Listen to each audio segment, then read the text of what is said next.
वो कट्टर समाजवादी रहती, अम्बेडकरवादी और संविधान को मानती, तो वो सीधा कहती कि 70% गुजराती लोग गुजरात के नमक खाते हैं, लेकिन 70% गुजराती जो हैं देश के साथ गद्दारी करते हैं, जिसके साथ देश हमारा पतन जा रहा है।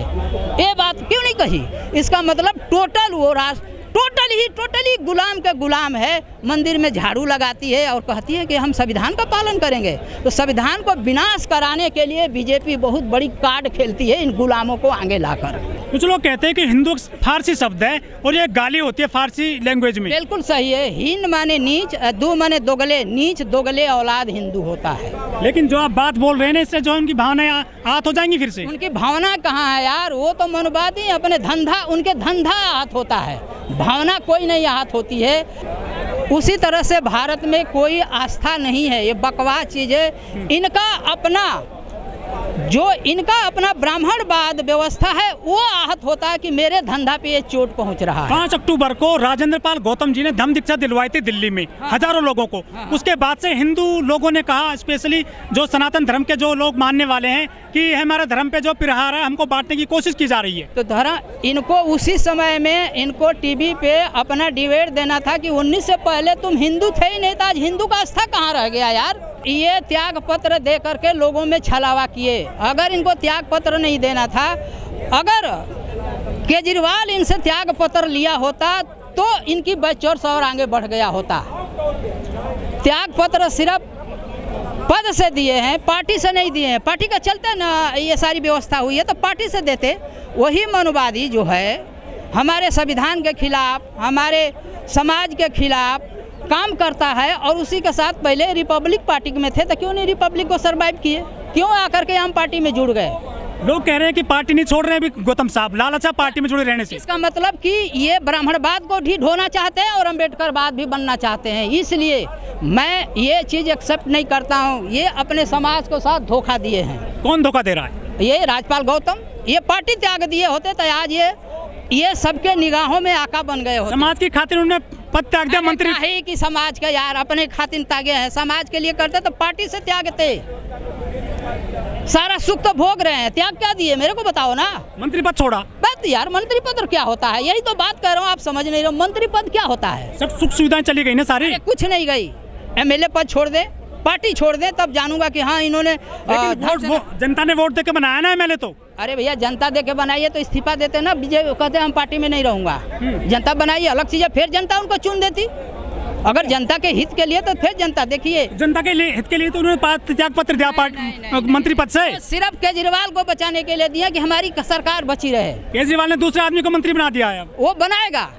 ये इसको वो बचाए हैं और इनको वो गड्ढे में ढकेल दिया। तो अभी भी अगर ये नहीं समझ पा रहे हैं, उस आम पार्टी में चुपके हुए हैं, तो इसका मतलब मनुवादियों का साथ दे रहे हैं। कोई दबाव तो नहीं है इन पे लग रहा है आपको? मेरे को नहीं पता, ये चीज़ हो जाने। लेकिन मेरा अपना जहाँ तक विचार है कि ये मनुवादियों को भी बचा रहे हैं और भीम यात्रा भी कर रहे हैं, जय भीम कर रहे हैं। भीम के आर्टिकल में कभी भी ये चीज़ नहीं है कि दो रास्ते पे चलो। लेकिन जब 14 अक्टूबर को इन्होंने यात्रा निकाली थी तो उसमें हजारों लोग थे, आज 1000 लोग भी नहीं है उनके साथ। वो अब 10 भी नहीं आएंगे। अब मैं बता दिया, सब धीरे धीरे पहुंच रहा है।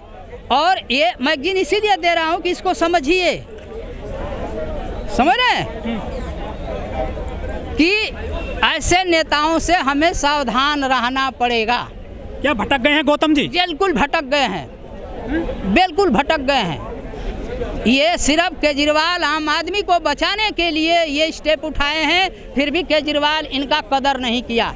यही केजरीवाल अंबेडकर का और भगत सिंह का फोटो लगा के कहता मैं इनको सिद्धांत को पालन करेगा।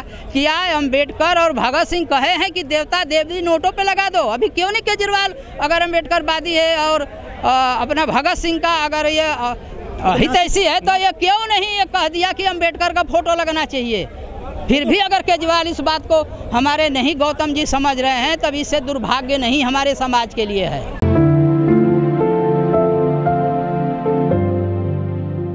गौतम साहब जो 6 अक्टूबर को 5 अक्टूबर को जो धम्म दीक्षा समारोह में 22 प्रतिज्ञाओं को लेकर के जो विवाद खड़ा हुआ और उसको चलते वो इस्तीफा दिए, ये भीम सेना और जनहित के लिए नहीं है, अगर उनको अगर मनुवादी लोग प्रताड़ित किए कि आप हमारे आस्था पे चोट पहुंचाए हो, तो उनसे सवाल पूछते कि अरे भाई 1919 से पहले तुम हिंदू नहीं थे, 1919 से पहले तुम हिंदू नहीं थे। हिंदू क्यों नहीं थे कि जब औरंगजेब जजिया कर लगाया तो ब्राह्मणों ने जा कर के उनसे कहा है महाराज, हम भी आप जैसे एक विदेशी हैं, भारत में अपना बचौर्स जमाने और अपने सत्ता के लिए कल बल झूठ काल्पनिक चीज़ों में हम यहाँ के बहुजनों को गुमराह करके और यहाँ पे राज करना चाहते हैं। हम भी बाहर के हैं, आप भी बाहर के हैं, तो इसलिए मेरे को जजिया कर नहीं लगाया जाए। इस पे औरंगजेब ने इन पे जजिया कर से छूट दे दिया। जब 1919 में ब्रिटेन ने जातिगत जनगणना का शुरुआत किया तो ब्राह्मणों के तले ज़मीन खिसक गई कि ब्राह्मण धर्म भारत से ख़त्म हो जाएगा। तो 1919 में इन लोगों ने हिंदू धर्म का नाम प्रकाशित किया और हिंदू कहलाने लगे। हिंदू धर्म नहीं, हिंदू कहलाने लगे। एक्चुअली हिंदू धर्म है नहीं भारत में, टोटली ब्राह्मण धर्म है। 2012 में जो केजरीवाल आए थे उन्होंने कहा था कि हम लोकपाल बिल लाएंगे और भ्रष्टाचारी लोगों को जेल भिजवाएंगे, सब कुछ बढ़िया कर देंगे। अरे भाई, ये कहीं कुछ नहीं करेगा। ये आरएसएस को, पहले आरएसएस में था, आरएसएस संघ चलाता था। विवेकानंद फाउंडेशन जो है, इनको कांग्रेस को सत्ता से हटाने के लिए अन्ना हजारे और इनको चुना, क्योंकि ये दोनों आरएसएस के ये समर्थक थे। इसलिए इनको जंतर मंतर पर बैठाया, कहा कि झूठिया का लोकपाल की हवा दो और केजरीवाल और अन्ना हजारे कांग्रेस को उखाड़ने के लिए करे, और यही लोग किए। उसमें ये भी हमारे महाराज जी थे कि नहीं जान रहे थे ये चीज़ों को। लेकिन ये पढ़े लिखे हैं, IRS भी हैं, और वो कह रहे हैं कि अब लक्ष्मी की फोटो लगाओ, गणेश की लगाओ नोटों पर। वो तो कहेगा, क्योंकि वो तो ब्राह्मणवाद मनुवादी है। वो तो चाह रहा है कि ब्राह्मणवाद स्थापित हो जा। ये तो एजुकेशन की बात करते हैं। कौन एजुकेशन की? अगर एजुकेशन की बात करे होते ना तो 6 साल सत्ता में रहे, एजुकेशन 6 साल एजुकेशन में रहे, एजुकेशन पे क्या इतना बड़ा स्टेप उठाए, आप हमको बता दो। विदेशी अखबारों में फोटो छपे हैं स्कूलों के। अरे भाई, विदेशी के स्कूलों में सिर्फ साफ सफाई से हमारी समाज आगे नहीं बढ़ेगी, इक्वल एजुकेशन से बढ़ेगा। वो हुआ। फ्री बिजली पानी दे रहे हैं दिल्ली में लोग। यही तो देश के लिए भट्ठा बैठाना। हम क्यों फ्री दें? फ्री उसको दो जो आर्थिक स्थिति से कमजोर है। आप सबको बराबर कर दिया। आज लेडीज को बस में फ्री कर दिया। मैं देख रहा हूँ कि लेडीज बेकाम के काम बसों में भर भर के जा रहे हैं। ये विकास का काम है यार। बेकार की ये सारी चीज़ें जो है, जितना है ब्राह्मणवाद व्यवस्था को हावी करने के लिए व्यवस्था है। क्या इस पे ये बोल नहीं सकते थे कि लेडीज भाई क्यों फ्री कर रहे हो? अब एक 70,000 सैलरी ले रहा, बस में फ्री लेडीज जाएगी क्यों भैया? तो ये हम इस पे एक्सेप्ट नहीं है। ये अगर अभी भी अगर ये राज्यपाल जी कट्टर अम्बेडकरवादी हैं, अगर ये बौद्ध को चाहते हैं, बौद्ध मिशन को चाहते हैं, तो अपने पार्टी से इस्तीफा दे करके और जन आंदोलन करें। हमारे समाज बहुजन का बड़ी दुर्भाग्य है कि आज तक कोई हमारी समाज का नेतृत्व करने वाला नेता नहीं पैदा हुआ। सत्ता के लिए सभी आया है, कुर्सी के लिए सभी आया है, लेकिन समाज का नेतृत्व करने वाला कुछ लोग कह रहे हैं कि कांसीराम जी के रास्ते पर चल रहे हैं गौतम साहब। अरे कहाँ चल रहे हैं यार? कांसीराम भी तो वही भट्ठा बैठा दिए। अगर मायावती आरएसएस के गोद में नहीं बैठी होती तो आज जो बीएसपी का दुर्दशा हुआ है वो कभी भी नहीं होता। बाबा साहब कौन सी पार्टी अच्छी है आपके लिए बहुजनों की? कौन आपको अच्छी लगती है पार्टी? बहुजनों के आज के डेट में सपोर्ट करते हो? सुनिए, बहुजनों के आज के डेट में ऐसी कोई पार्टी नज़र नहीं आ रही है कि जो जाम काम करे।